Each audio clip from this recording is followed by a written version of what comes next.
Hello again and welcome back to another Nick Beck's Watch Reviews. As you can see here on the right hand side, I have a brand new Casio G-Shock to show you.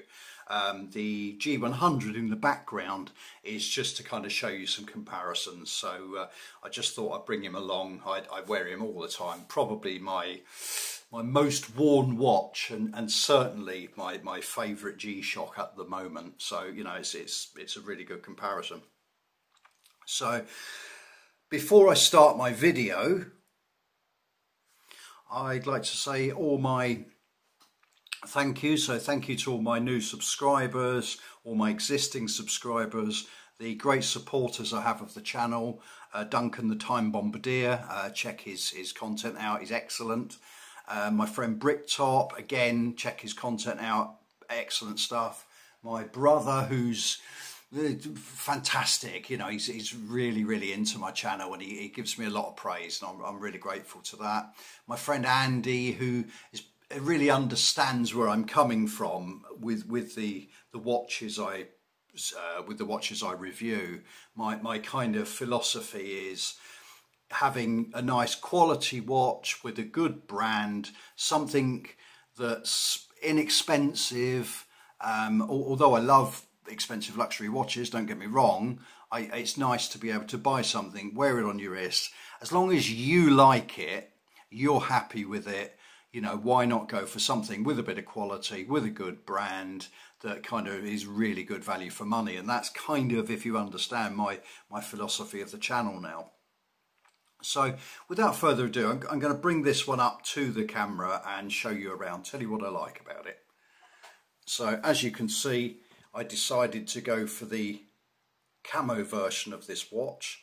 I like the bright of the gold hands, and you've got these kind of drilled gold, I suppose, I don't know what you call them actually, they're just arrow pointing hands. You've got your fairly big broad hour hand there, and then your long slender minute hand. And it's actually really difficult to show you, there we go, the camo dial on this, but I can assure you it's kind of like it's almost like a metallic camo. And then you've got your tiny little hand up at the 12 o'clock there, and that I'm pretty sure that picks out the different modes you're in, the different functions you have. I'm going to post a couple of links up to show you how to set this guy up. Things that I've watched myself and how the modes work, because as you probably know from previous videos, it's not really my thing. I don't really get it all. I wear the watch because I like the look of it more than anything. So, but yeah, so that's the dial, and as you can see, we've got quite a lot of things going on here. You've got 4 LCD displays. We'll start with the bottom right, which is, you can see, Friday and the seconds ticking by. And then the bottom left, you've got your minutes and your, I think actually that's 14. Oh yeah, that's 14:30. Of course it is. Yeah, that's your 24 hours. But you can actually, and I'm not quite sure how to do this, I think you can flick between the two. There you go. So you'll then pick up your month and your date. It's like I say, it's a big watch. This is a 55mm case, and it's 15mm thick. You've got a lug to lug on this one that I've measured at 58, so it's a big wearer. I mean, I've got a 6.5 getting on 6 3/4 inch wrist, and it's big on me. But then, you know, the whole point of this watch is it's a chunky big watch, you know, it's a kind of military style, outdoorsy explorer's watch. So, you know, that's the whole point of it. So despite it being big, it's kind of supposed to be. And if I put it up next to my G100, you can actually see, I'm trying to sort of hold them together in the camera without actually putting one closer, because then obviously it's going to look better. You can see the G100 is quite a lot smaller, so that gives you some kind of indication to what you're buying here if you already have a G100. So you've got your typical functions on this one, you have your 4 mode buttons either side there, and they're very tactile plastic, but they feel kind of really nice on the thumb. You have your typical Casio screws all the way round, but of course that's not actually for doing anything. I think that just takes the shell off the watch, because your rubber or your resin band is actually spring bars. So quickly flicking back to the dial, so yeah, you've got these, let's see if I can get that right up to the camera there. You've got these 4, it's very reflective, there we go. You've got these 4 LEDs, you've got, so the top 2, on the right hand side, when you start the countdown timer, and I won't show you because I don't know how to do it, it's like a spool, you can see that it's sort of counting down, and on the left hand side it shows you if you have any alarms actually set, and they're little blocks that come up 1, 2, 3, 4, 5 around the watch. So you've got quite a lot of script on this. Obviously you've got your 1,000th of a second up the top, and then down the bottom you have, I can't quite read that, shock resistant, G-shock protection typically. You've got up here, you've got your adjust button, your mode button, and then forward and reverse when you're doing your setting the world time. So sort of moving around the watch, let me just undo it, you've got a really lovely supple resin strap with lots and lots of holes, so it gives you plenty of scope to kind of get a right fit, and it does fit really nicely, and it does really hug the wrist. It's a lovely watch to wear. You've got your Casio buckle, and this must be a bit old school, this one, because it's actually a stainless steel buckle, and I know a lot of them now are resin and plastic, so you know this must be a while old, this watch, new old stock if you like. You've got your screw back with all the script on it, G-shock, let's turn it up the right way, might help, blah, all your bits and bobs, and your serial number. So let me just pop them down for a second. Let me show you the hang tag. This is a GA-100CF-1A9ER, and flipping her over, we've got shock resistant, magnetic resistant, 20 meters of water resistance, I beg your pardon, 200 meters, 20 bar, stopwatch timer. There's 5 alarms on this one, world time, and auto LED backlight.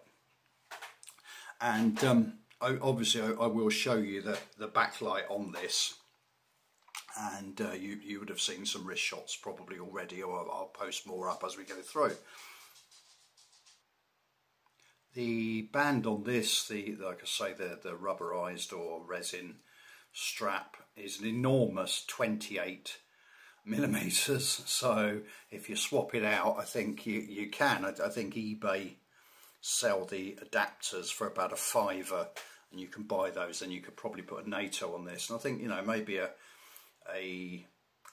nice a nice NATO strap, possibly in camo, would actually be really cool on this, or maybe a dark green or a khaki even. You know, I think it could work. I love the resin straps on these, but you know, certainly a NATO could work. So yeah, it's not a heavy watch, you know, it's typical G-shock weight. I don't know what the weight is, I'd say it's probably sort of 70 grams.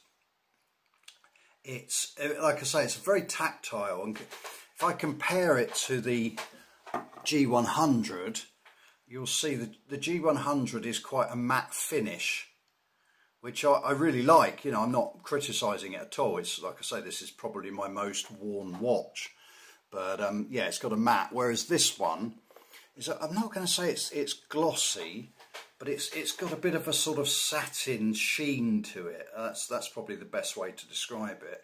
And like I say, with those gold hands, gold indices, and it's like a metallic, there we go, it's like a metallic camo on it. It really pops, you know, and it changes colour in the light. It's different in the sort of bright daylight outside. It's very different indoors.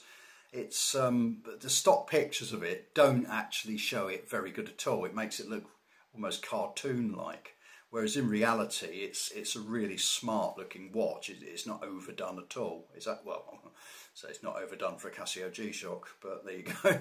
Anyway, yeah, so that's it. You've got a mineral glass on it, and like I say, got 200 meters of water resistance, not 20. And yeah, I really like it. It's a really nice watch. I got this one from a high street jeweller's, and they promised me a next day delivery, and it took them 6 days, and I paid a premium. And the high street, as in if you take the first letters of high street, you'll probably get who I'm hinting at. When they say next day and you pay the extra £2 premium delivery service, they then tell you it's estimated at 3 to 5 days.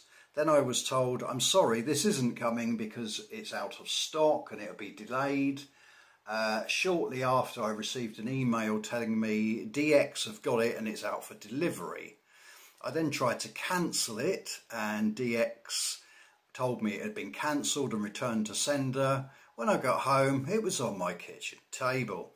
So take from that what you like, but that particular shop I don't think I'd use again, despite the fact at the moment they've got this at quite a good price. It's in the sale for £75, and if you moan a little bit, you'll probably get it a bit cheaper than that, and I ended up paying about 50 for this. So really worth having a bit of a niggle with them, because, you know, quite incompetent, but I'll say that under my breath. Anyway, enough of my ramblings. So thanks again for watching. Again, thanks for all your support. Keep subscribing. Hope you like my channel. Hope you like the way I do things. If there's anything you don't like, please tell me. I don't mind negative feedback. You know, as long as it's constructive, I'm happy to hear, because all I seem to get is really good feedback. So that's lovely of you. Thanks ever so much, and bye for now.